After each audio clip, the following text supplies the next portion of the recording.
Lorenzo Hunt, le champion en titre, a décidé d'offrir une tomate à un adversaire affamé, un geste de gentillesse peut-être, mais au lieu de la gratitude, il fut accueilli par une insulte. Des mots furent échangés, les esprits s'échauffèrent, et avant que quiconque puisse saisir pleinement la situation, la tomate n'était plus en possession de Hunt. Le malentendu avait posé les bases d'un affrontement inévitable, un combat qui n'était plus seulement pour un titre, c'était devenu personnel. Lorenzo Hunt était un champion redoutable, un combattant forgé dans le monde brutal de la boxe à main nue.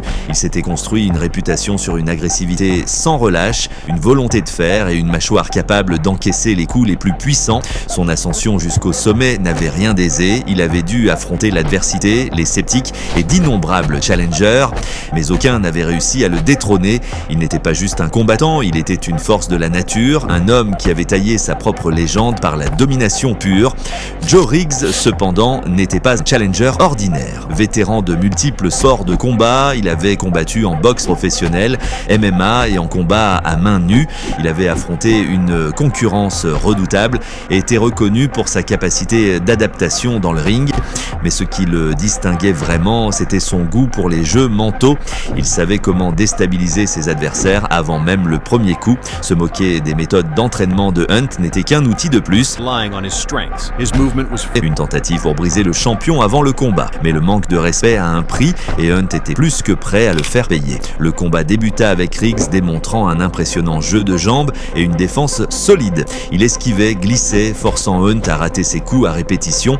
Le champion devait travailler plus dur que prévu. La stratégie de Riggs était claire, frustrer Hunt, l'épuiser, puis frapper au bon moment. Pendant un bref instant, il sembla avoir trouvé la faille.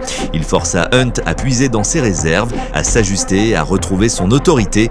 Mais tout changea au deuxième round lorsque expérience, talent et puissance brute fusionnèrent. Hunt, toujours tacticien, vit une ouverture. Avec une rapidité fulgurante, il lança une combinaison de 5 coups. Chaque coup était plus précis et dévastateur que le précédent. Le dernier coup, un uppercut foudroyant, atteignit la mâchoire de Riggs. Riggs s'effondra, ses mains cherchant désespérément le sol, comme s'il cherchait de la monnaie tombée, mais son corps refusait de lui obéir. L'arbitre compta et c'était fini.